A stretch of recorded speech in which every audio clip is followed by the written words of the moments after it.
Doing this program has helped me learn about myself that I no longer need pornography. I'm learning how to verbalize and say what I want. And I'm someone who didn't believe that I knew what I wanted. Over time, becoming able to advocate for myself, and it's helped me love others. There's others that are also not just struggling, but also winning in this area. That is also being able to live their life. What's going on, Reboot team? Chris here with another testimonial from somebody coming to us from our exclusive Reboot implementation program. I'm actually looking forward to this conversation. I really enjoy this guy's progress, and I love talking to this guy. Really intelligent guy. I am honored to be able to share some time with him. I'm here with Carrington. How you doing, bro? Hey man, how are you? I'm I'm doing doing good, man. I'm doing good. Let's hop right into it. I am so excited to hear about your progress and your overall experience in the implementation program so far. Really, before we dive into like any specifics, how did you first discover the program to begin with? Yeah, so first discovered it through an ad on YouTube, and it showed up through time. I don't recall what videos I watched in specifically, but I know that it showed that, hey, are you looking to have like a change in a porn habit? And so at the time, there was already a program I was using um, that was using an implementation program with more faith-based, and so this was talking about what can we do with the actual tools. And so I remember getting a call when because signed up with an email, and then I think about maybe a month or so, or sooner, if not, then and within a month's time of sending my email, I got a phone call, and I was like, "What is this for?"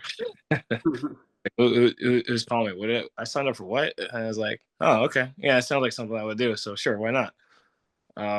So it actually turned out to be by accident. And me just signing up because I'm like, yep, whatever help I can take, I'll get. So if this works, I'll do it. If this helps out, I'll try it. So And here you are, man. So I'm curious as to like what was the moment like when you finally pulled the trigger and joined? So you see these messages, you see these emails, and then you finally have that moment where you're like, you know what? Let's do this thing. yeah, yeah. So I think the moment that what happened was because I just came back around to seeing that, as I mentioned before, there's other program I was using. I saw that, okay, is it so much the programs, or is this actually me? And I started to see like, hey, my time is getting compact, working in education, also coaching wrestling, and just have commitments outside. I'm seeing that my time didn't schedule that in to sit down with a counselor like I had wanted to, as well as target this area specifically for myself. So when I did, and eventually saw that the reason why I wasn't scheduling that time was just because I need to carve this out. There's people pleasing tendencies I had, and Mm, needed to address that. I don't think I would have found out how to label that if I didn't use this implementation program actually. So when I finally had a chance to sign up and do this.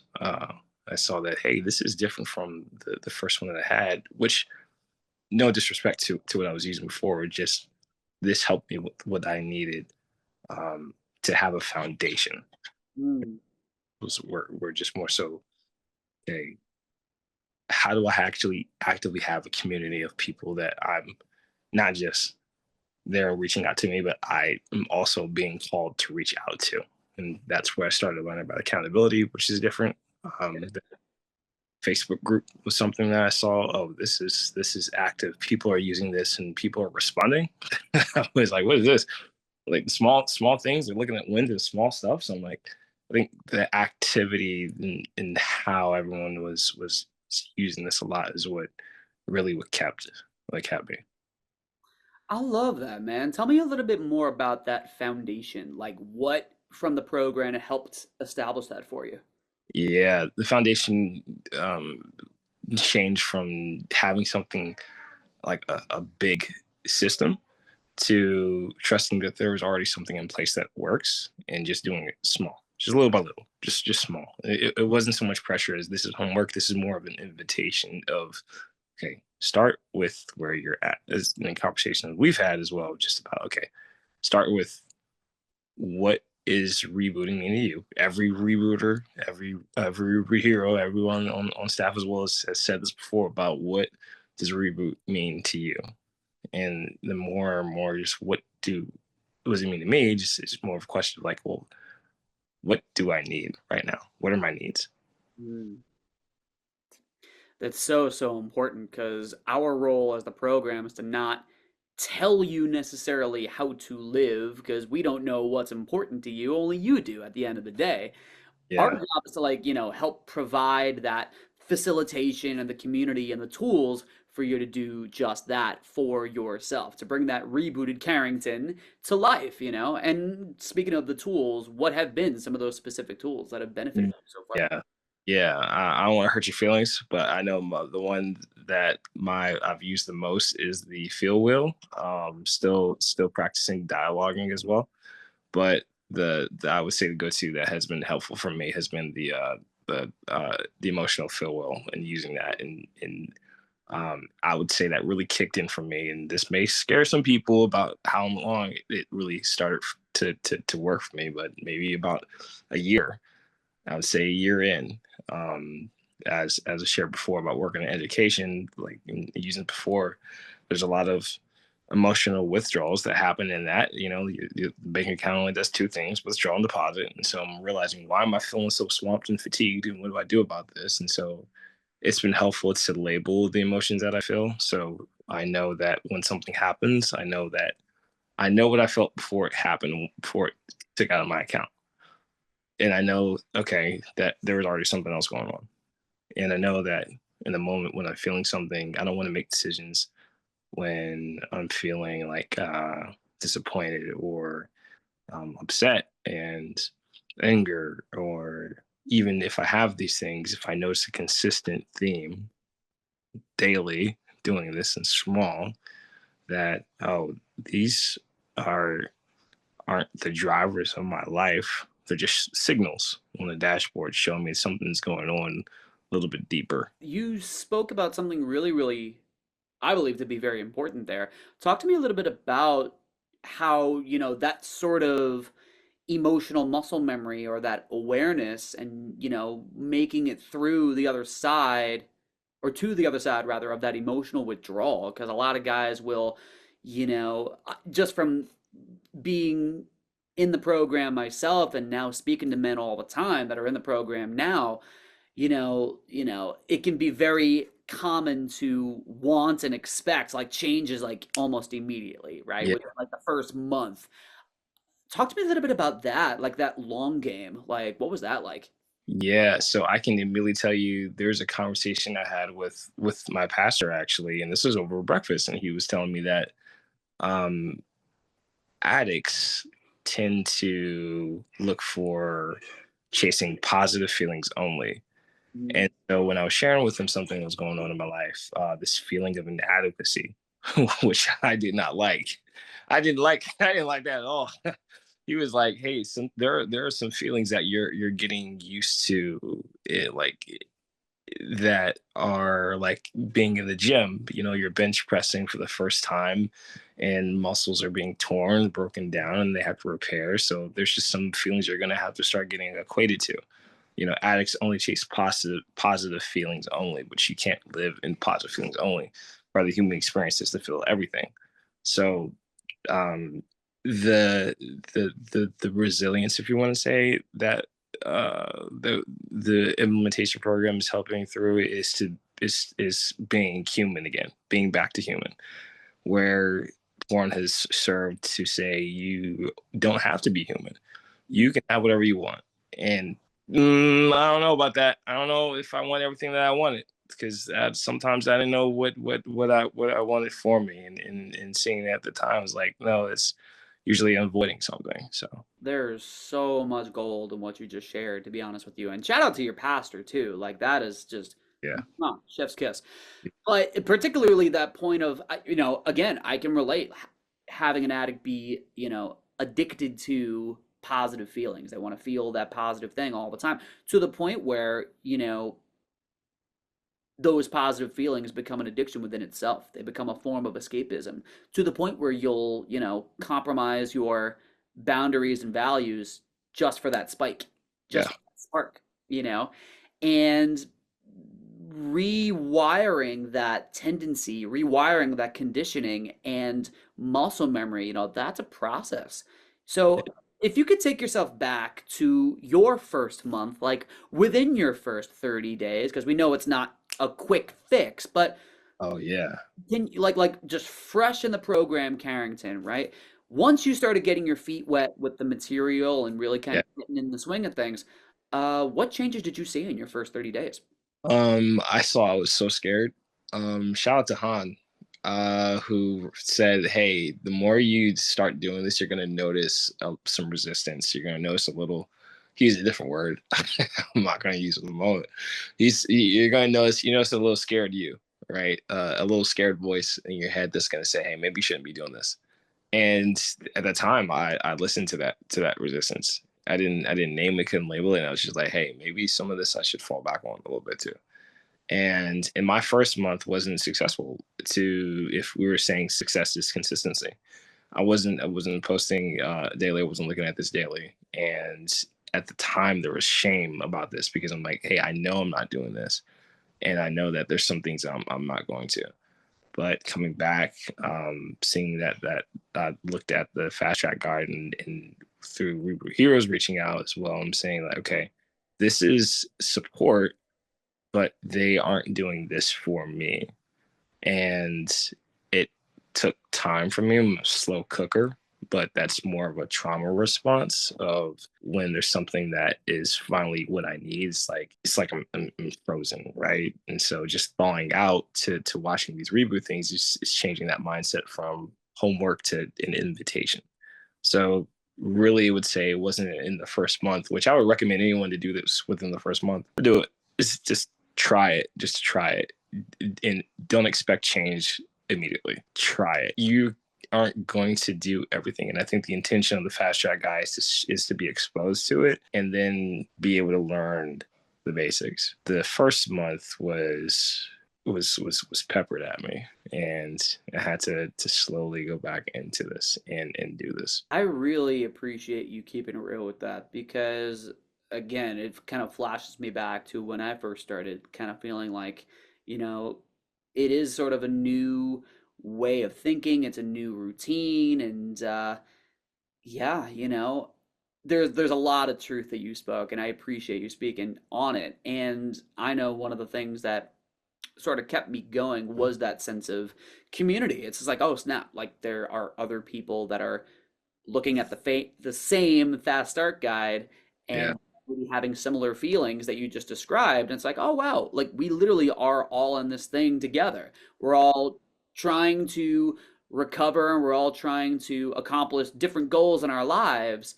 If there's anything that I've learned, like the more personal something feels, the more universal it actually is. So it's like, Yeah. snap, there's a community that actually cares and actually can relate. So let me hear from you as far as like the Facebook community, right? Like Yeah. your experience been like with that?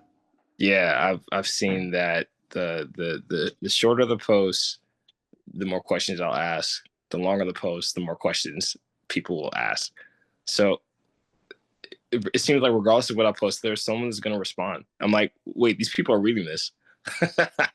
I'm like, oh, I gotta follow up on this, man. Wait, it's like, and then sometimes I'm out throughout the day. I'm like, oh shoot, did I respond to this?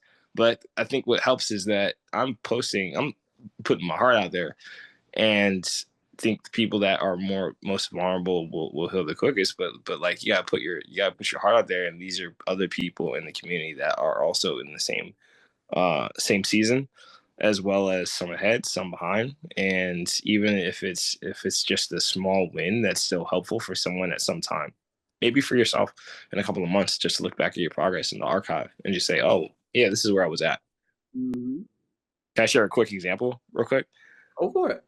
So last year is 2024, and I had a conversation with someone because they were asking me, "Hey, where were you at last year?" And I was like, "Well, what do you mean? Like, where I was sleeping, or where I was staying, or something like that?" And they're like, "No, like just where were you at, like emotionally?" I was like, let me look back at my notes, but I come to find out, let me look. I was like, let me look back at the implementation program too, because I remember there are things I'd be sharing. I'm like, wow, I am not in that same place anymore, and that's a good thing. And there's some things I'm like, wow, I don't want to forget where I also was, because there are other people who have been like that too that I can still compassion for, even for myself. Tell me a little bit about your experience with the coaching calls. No, I love the coaching calls. The letting go calls have been so helpful for me as well. The monthly breaking the cycle calls. I noticed being in the breaking the cycle calls, there was a couple of chapters that I was on a call for that you've done a few times, and I'm like, hey, this is still helpful to go through this book with other people because you get different insights the next time. But I think it's more than just insights; it's more about understanding. Like, this is real stories. This is people that also have these same thoughts that I didn't know that I could say out loud, so Mhm. I don't have power over. There you go. Yeah, So, so good. No, I'm glad you got that value, man. That's really, really good. And you were alluding to a little bit earlier having guys to help keep you accountable. yeah. Talk a little bit about that accountability aspect of the program and your experience with it. I remember reading on our posts and hearing about accountability is that this isn't, you know, asking people to reach out to you. This is you telling someone what you're going to be doing and following through with that and just being a person of your word. It's been helpful that there are other people that are understanding, yet I want to be a man of my word as well. That sense of integrity. And there's a question that I really enjoy asking on these types of calls, these types of conversations. Having experienced what you've experienced so far and having, put forth the types of moves to increase the likelihood of that, that character with integrity, right? Like having him be a more recurring player in your day to day, having learned what you've learned so far, right? Let's imagine for a moment you link up with somebody who is just in the kind of like first beginning stages of coming to grips with the fact that they got a Yeah. compulsive behavior that's proven to be unhealthy for them, right? They're kind of on the fence. What should I do? How should I go about this? Where should I turn? Just suffering in silence in the way that you and I know about very well. Having learned what you've learned and experienced what you have so far, is there anything that you might want to share with that person? Yeah, I would definitely have my, if I'm talking to them in person, my hand would be on the shoulder and just and saying, "Look, man, you're brave for sharing this." Now, if this was a woman, I'd have to be mindful about what I'd be sharing on this type of topic, especially with someone of the opposite sex, and be like, "Hey, yo, you know what I mean? Like, homegirl, a homegirl over here, no, that's like she can go talk to her too." Just want to use wisdom on that one. But what I'm saying is, I think anyone who's being vulnerable is I would want to be telling them like, you're taking a brave step to say this out loud. That is hard for anyone to have that battle silently and think that they're alone, but you're in good company because there's others that are also not just struggling but also winning in this area, that is also being able to live their life. So what that looks like for you, I guess in the context is just whatever I can say that's empathetic and understanding, and then calling out with some truth to that.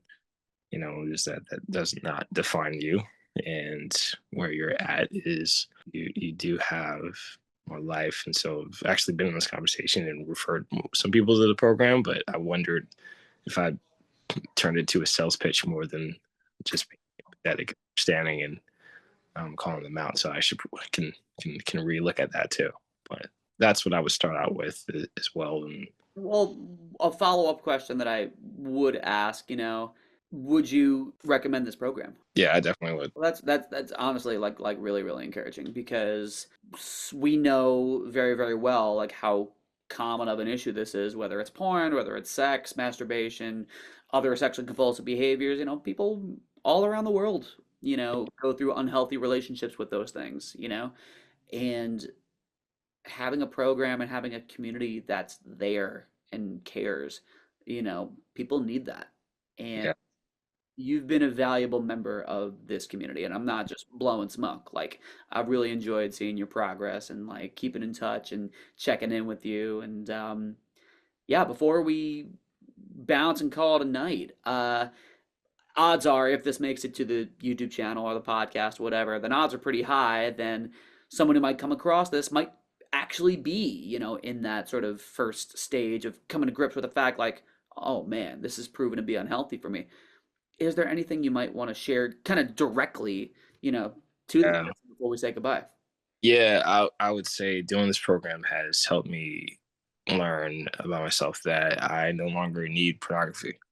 I don't need it. My wants and my needs, I know what they are now. I'm learning how to verbalize and say what I want. And I'm someone who didn't believe that I knew what I wanted. Didn't believe that. Mm. And over time, becoming able to advocate for myself and it's helped me love others. I know that everybody in this program wants to be able to love somebody and love others, and including themselves as well. So doing this program has helped me see that the values that I truly knew deep down after every time I finished watching pornography and feeling shame for myself, it was really able to get that out and actually put that on paper and start to build the muscle to love again. Carrington, everybody, thank you so much for your time, and I really, really appreciate your insight.